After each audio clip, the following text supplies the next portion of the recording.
Thank you. Like more clear. I don't know. I wiped it down a little bit. We're live. All right. We are live again. Welcome, Dr. Cody. Let me wipe my camera down. Yeah, you should wipe your camera down. I'm full HK, in your face, every detail of my face you can see. Dude, you are. You might notice I've shaved my beard. So I'm. Oh, maybe that's it. Maybe that's it. Yeah, you're seeing more of my face. I think that's it. That's what it is. And my hair is all wet. I just got out of the shower. This is how, again, you just get it raw. Aaron and Cody raw. That's how we like to do it. Yeah. Raw dogging it. Nope, that's what I would have meant. Anyway, so today's topic I'm super excited about. And I wrote something that I really wanted to share with everyone that I think is important. But really, we want to talk about, like, if you're feeling drained, if you're feeling stressed, if you're feeling like you're not living your life, then you've got boundary challenges, right? That's what I want to discuss today, because that's why, or this is what I have coming up a lot with my clients. So I've personally been going through a lot in my life, a lot of big shifts in relationship shifts and how I'm showing up as a man.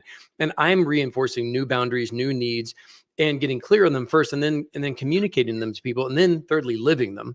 So I wanted to talk about boundaries today, the importance of them. And what I'll do is I'll probably end on my on the thing I want to say, just in case you have to go. We'll get into our discussion. I'll end on that because it's kind of a poem type thing. So yeah, let's do that. So first and foremost, boundaries. What are your perspectives on it? How important they are? Let's go there. Yeah. As usual, I'm going to have a very unpopular perspective and different on this one, because I'm going to go, let's go quantum first, which, if everything is a mirror of you, everything's a mirror of you, then the only boundary you can set is the one that's on yourself. Mm-hmm. So it's interesting to look at that, because there's, do you see what I'm saying? So for example, let's say someone's like, I got to set a boundary because this person is terrible and I need them out of my life. They're toxic to me. Okay. Right. Well, you can set a boundary. The problem with it is the moment you look a different direction, you're looking at another mirror and you will attract the same thing in a different form. Yeah. So that's my warning about how most people use boundaries. Now, you and I might have different usages of this in this conversation. This is perfect. That's why I want to go deep on it, because it is misunderstood. It's one of the misused concepts in health and wellness and mental, all that. So I'm glad we're going there. Like I like starting at the quantum, right? Let's start at that high level, high frequency level, and then kind of break our way down. Exactly. I think that's nice. We'll kind of go that direction. So that's the interesting piece, because anything that you haven't loved inside yourself will show up very loudly in others. So let me give you an example of that. I have tons of my patients who lose weight and they end up, wanting to do some coaching, and we clear charge, right? Many women I work with, they have a relationship or some man in the past who is narcissistic. One of my favorite things to do is help them understand. So narcissistic and altruistic. Altruistic is all good. Narcissistic is always bad qualities. So the more altruistic, the more good you try to be, the more narcissistic you push down. Anything you push down, you will attract on the outside. That's why the whole interesting about boundaries is pretty funny. So if you go, oh, I got to get rid of those terrible people. No, those terrible people are you. You just need to love that part of yourself you haven't loved. I love it. Therefore, this is kind of like what you resist persists, in that kind of same kind of way, right? Yeah. So say that one last part about loving it again. One more time. So any part of yourself you haven't loved, you will attract it in a partner. You will become it yourself, or you will breed it in your kids. Mm-hmm. So that's why when someone says, I'll never be like my dad, they either marry their dad, or they become their dad, or they grow up their little kids like their dad. Yep. So this has to beautiful. Loving these parts of self. Now, so we have that sort of quantum picture. And then from there, so step one is I want to find, if I need to cut someone out because I think they're terrible, I will find that toxic specific quality that I think is there. I will make sure I find it myself before making that decision to cut them out. So what I hear you saying, and so cutting someone out is one example, right? There's other ways of, hey, I'm going to have better boundaries with my significant other than I'm with now, with my brother, with my mom, all that kind of stuff. So there's, of course, different modalities, but we're going to go with this one for now. That being said, what I hear you saying is before we go set the boundaries or go get clear, first, let's look in the mirror of why is this here in my life? Why has this been created? Why has this been manifested? Why did I call this forth consciously or unconsciously? Yes. And be able to look at that, which is just really non-emotionally, although these can be emotionally charged, looking at the why and really dissecting it, maybe diving into it, like you're saying, is what is that thing that's triggering inside of me? Where is that causing that pain in my body? So identifying it and kind of understanding it first, not just I'm going to cut it out and get rid of it, right? Then you're skipping over the learning. So let's understand what the learnings are for assessing that thing that you want to create a boundary on. Okay, I love that as a precursor. Yep. Okay, so let's go. Let's step one level down there. Next level, right? So that's really that. I mean, that's huge. Now, I want to say what's in between there, and then in between. Hey, I'm doing the things that are loving for myself, which is what I think you and I where we might be going with this with boundaries is what's loving for me. What is the thing that's most supportive and adorning and loving for myself? What's in between there? When you do the inner work and you own the thing you think is so toxic, I found, you tell me, but I found that 80 to 90% of the time, vibration does the work for me, and I don't need to cut out or make a decision. Ooh, nice. Great point. I love that. I think, yes, I think I have seen that. I'm getting better at this, but I think I know I feel what you're saying there is sometimes we think, oh, we read the book or whatever, or we hear a thing, or we hear somebody talking about boundaries. Like, yeah, you're right. That's what I need is more boundaries. Yeah. Really, it's that learning. It's that tuning into that higher frequency, transforming that, letting it go, manifesting it, letting that move through your body and become where then it almost dissipates the tension, the stress, the resistance in your life is what you're saying. Yes. And this is based on universal principles, Hermetic philosophy. The universal laws, one of the universal laws is the law of vibration. The law of vibration says that everything vibrates, everything's moving. Right. And so interesting enough, if you shift your frequency, you have to, everything around you shifts, right? So we know that. It's a well-known fact. Exactly. But polarity is what we're talking about is if you own and if you stop disowning the thing and pushing it down, if you own your narcissistic parts. And let it move through. I'm so narcissistic, man. Yeah. I've got grandiose ideas. I got self-importance. I think I'm special. When I own that, I stopped being a magnet to narcissistic people because I am one. Yeah. And part of it is that we're moving the energy, right? Nothing is destroyed or created. It just energy just is. So when these things are getting stuck and lodged in our body, like we've talked about on every single time we've done this, it's the things that are getting stagnant, that are getting stuck there, that are causing the system to not flow, to not be in flow. So that's what we're talking about, putting attention to that. Okay, that's great. Let me ask, so let's talk about why do men and women still struggle to say no when their soul just is saying yes, right? Not listening to themselves. Let's talk about that a little bit. Yeah, I mean, there's probably so many reasons to this. So, but I want to say it's good. We can have some specific examples, but in general, you're just kind of saying, hey, why does someone say no? Specifically, like what? Because this is going to be specific to each person. No to like what? Food, a person, a thing. Like what is it? We're talking about in general everything. Just in I think what it's more about is I guess self boundaries. Maybe it's more. Maybe it's the question went more around self boundaries, but basically. We're not trying to put up walls here. We're not trying to create a fortress around us to keep people out. We want love. We want the heart to be open 360 degrees. We want this magnetic field going. It's always going to be going, but like those mental walls, those mental constructs, as you and I have talked about. Let's kind of just unpack that part. Like why boundaries are not walls to keep you in or can keep anything out, but they're sacred doors, right? These are sacred ways of us managing ourself, our energy, and being in tune with our inner self, higher self, God, whatever you want to call it. Yeah. And maybe even this is good because maybe it's even a redefinition of what boundaries are, what boundaries like we just said, is because most people end up kind of going, I'm going to cut this thing out that's not good for me. Mm-hmm. And so as long as you love the thing with you love and appreciate the thing that you're cutting out, we're good. Because again, vibration, I found most of the time does the work. But I want to point to this one, man, because I've had a lot of people in my life note and kind of ask me like, man, how do you create such structure in your day? Or like there's certain things, like, for example, you could call it a boundary, but I don't even feel like this. My phone doesn't ring during the day. It's because when I sold my first company, I was with patients. And then when I came home, I was like on the phone all the time. So I finally said, no more phone. Now you could say it's a boundary, right? But what it felt more like to me was loving and respecting myself.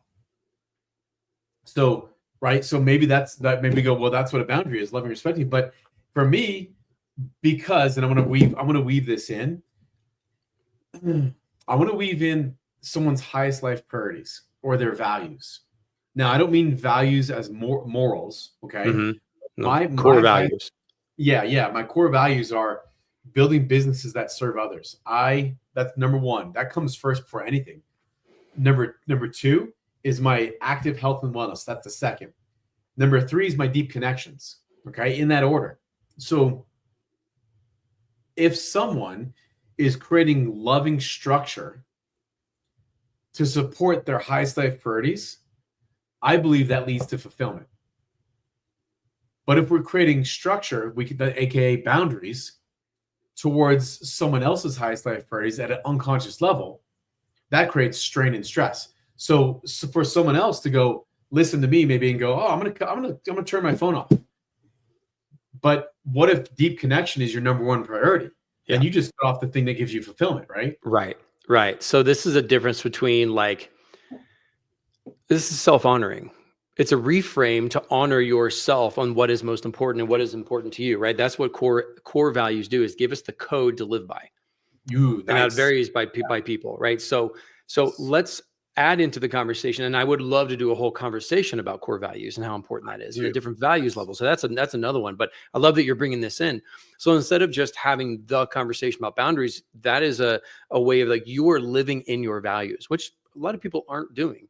So I love that you brought that up, is that you reframed that to, I need to be off my phone more, to I'm going to create and step into quality time with my daughter, with my dog, with myself, being outdoors and all that kind of stuff. So you're stepping into, right, something that you want to do, be, and have, as opposed to being in the resistance and having to put up this wall and all that. So that's why I like the difference between maybe the selfishness and the self-honoring side.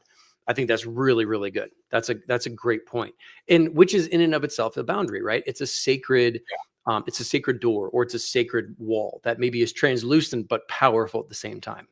I like that. I like the concept you just said of the boundary that's translucent, because you can't have anything, or I just say the boundary that's a mirror, because you're seeing yourself, right? You're like, in my head, it was like on those future movies where it goes and there's like in Star Wars kind of thing. You can see through, but you can't, it zaps you. You can't get through it, but you can see through it, and you can also see your reflection too. So I think it's all of them in that way. Yeah, I like that. I really like that a lot. And that's such a big thing with so we'll do, maybe next week we do core values, because I like that idea. But that is really a huge thing. I had a patient that actually is the one that pointed this out, because we just had a patient who's lost a ton of weight. She was a cancer patient, and she's fully healed from cancer.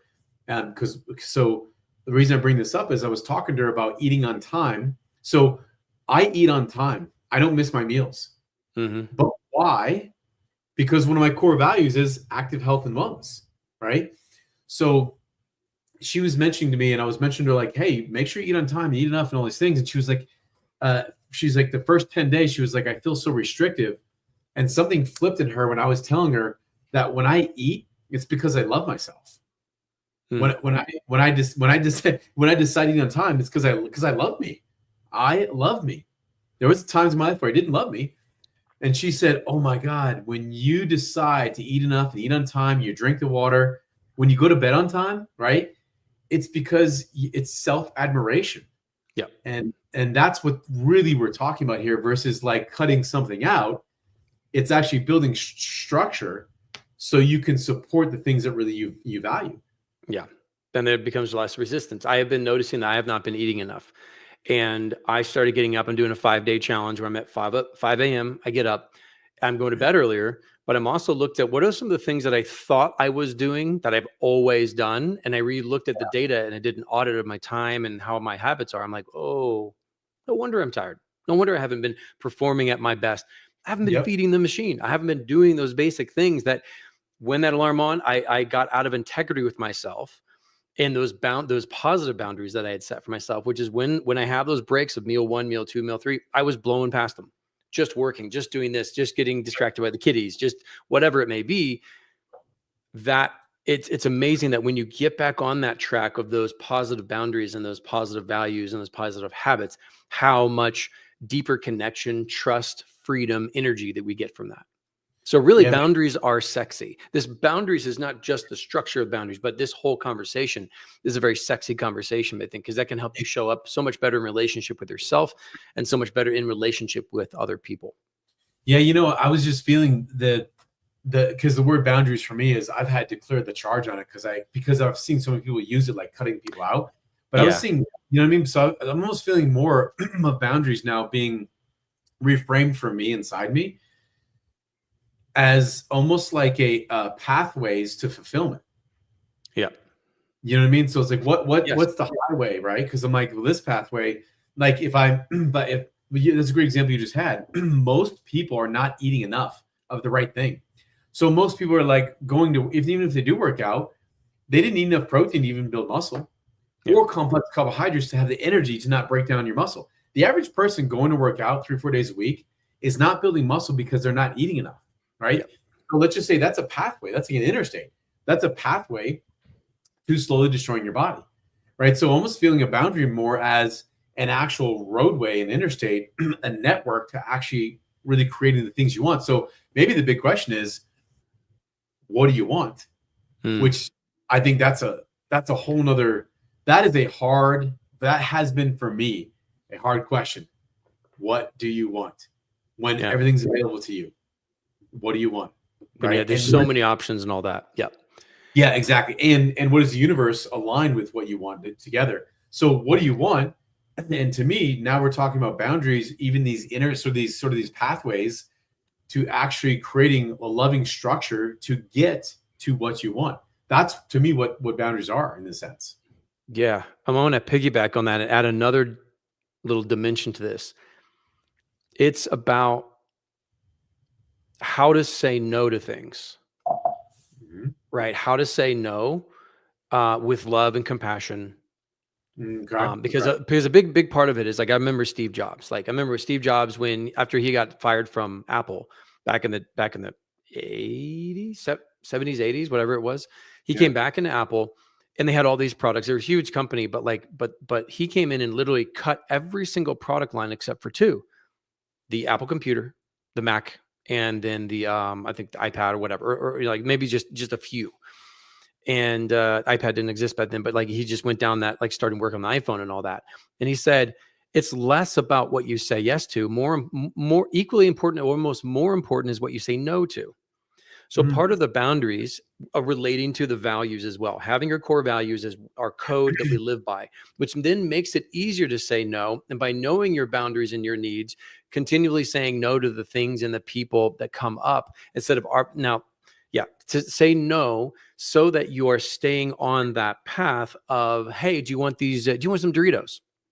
No, that's not in my plan here. They look good. They look great. Do you want the chocolate? Do you want the thing? There's so many different inputs and noises that are doing their best job to take us off path. Part of this boundaries conversation is knowing the boundary of which the input into your body, whatever input it is, mental, emotional, food, all of that, is saying no to that thing to honor yourself. So I look at that reframe of boundaries as well as like what we're saying no to. Does that make sense? Oh man, I really love what you just said, because when I was feeling into the no conversation, when you just brought that up, there's a little distinction inside me that's like, how do I say no? The question of how to say no, like, for example, if I'm just like, someone just tells me, hey, say no to pizza or say no to sugar. If there's not really a why behind it, Mhm. I Yep. think you're just using pure willpower, right? Oh yeah, for sure. Right. So that's the thing is say no and the why. So I think what we're discussing here a little bit, which we do a whole nother talk on, is the pain and pleasure principle. Hmm. So for Yep. example, someone getting up in the morning and wants to go start working out, our brains will unconsciously go, oh man, it feels good to stay in this warm bed. That's pleasure. And then it'll go, ooh, if I get up to go work out, I got to go in a cold car, pain, right? So what I'll do is flip these around consciously. I'll go find the pain of staying in bed and the pleasure of going to Of work out, doing the thing. Yep. right? And so then I'll be like, the pain of staying in bed is, man, you're about to go to Costa Rica in 2 weeks. You're going to look flabby. That thought gets me up Hmm. more quickly than me saying no to staying in bed. It's so true. It's so true. Right. This is the power of our thoughts in those moments of how we're reacting to life. So I was just listening to a great video on Alan Watts about learning, just acting as if everything's going to work out in your life. And also the importance of how we are reacting in those moments of every moment of creation, those thoughts, because those thoughts can take you one way where you stay and you sleep in and, oh, you're in this comfort, but then later on, then you get guilt and remorse for not going to the gym. But it's Yep. only every single moment of the present that is checking in with yourself. And when you know your values or you have your values identified, you have these boundaries. And then we have this pain or pleasure paradigm as they kind of all stack together here, that it's fast. It comes down into the thought, those thoughts and what's driving that decision at that time, because the core values, the boundaries, knowing these and having them top of mind and learning them and having access to them will help us in those moments, especially, and that's fighting against the automaticity of our subconscious mind. Now, there are NLP techniques, there are swish patterns, there's really cool ways of saying to turn things that are painful into pleasure and pleasure into painful, all of that. Like if you want to stop eating chocolate, there's literally a 5-minute thing we can do to start removing that, to make chocolate taste like Why don't we pickles. do this? Can we do on some of these calls? That would be awesome. I know people would love hearing that. Yeah, we could do it. We could even bring somebody on, or like you can switch them on or off. That's just the beauty of the mind. So it can make things easier, but right. That's one piece of it, but you still want to have your boundaries, your needs, and your core values done. So I think it's a whole program there. I mean, they're all together. So Yeah. man, we've talked about a lot of different parts here. And so what do we want to leave everybody with? How are we doing on time? Oh no, we got 4 minutes left. Yeah. I'm going to read something, but I can also read it once you're gone. No, do it. Do it. I want to hear it. Okay, I want to read this, and I'll go through it. I wrote it. I sent it to my email list and shared it. It's called The Art of Boundaries. There's a quiet, unyielding power in saying no. It's a word as sharp as honesty, as vital as breath. Boundaries aren't walls built to shut people out. They're sacred lines drawn to protect what lies within: your peace, your energy, your self-worth. For too long, we've been told that love is about sacrifice, that saying yes leads to acceptance, that bending until we break shows strength, and that our worth is somehow measured by how much we're willing to give away. But here's the truth they left out: love without boundaries isn't love. It's a slow erosion. It wears you down bit by bit until you're hollow. Boundaries aren't rigid barriers, they're alive. They grow and shift with you. They adapt as you learn to value the space you take up in this world. Setting a boundary isn't closing yourself off, it's opening yourself up in a way that's safe and true. It's a promise to yourself: I will protect my peace. It's knowing when the weight of others' needs starts to drown out your own voice. And it's having the courage to say, this is where I end and you begin. Boundaries are fierce acts of self respect. They show others how to treat us, but more importantly, they teach us how to treat ourselves. Boundaries say, this is what I deserve. This is what I won't accept. They anchor you in your power and remind you that self respect isn't negotiable, that protecting your peace isn't selfish, it's essential. Boundaries aren't just about saying no. They're about choosing how you engage, deciding what energy you welcome into your space, and recognizing your right to step away from anything that disrupts your spirit. Boundaries are the pause you take before responding, the silence that lets you check if something aligns with you, with who you are. Think of all those times you stayed silent to keep the peace and paid for it with restless nights, a heavy heart, a spirit weighted down. Boundaries aren't just defense mechanisms, they're reclamation. They're the moment you reclaim your time, your voice, your right to be whole and heard. Boundaries don't just protect you, they empower everyone around you. They create space for honesty and respect, for love to grow into something more meaningful. Because love without respect isn't love, it's dependency. It's taking without giving, a hollow exchange that leaves you empty.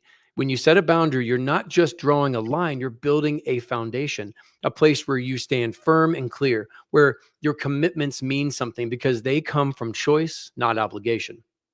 You're showing the world that you won't contort yourself to fit into its mold, that you won't shatter yourself to keep the peace while a storm rages within.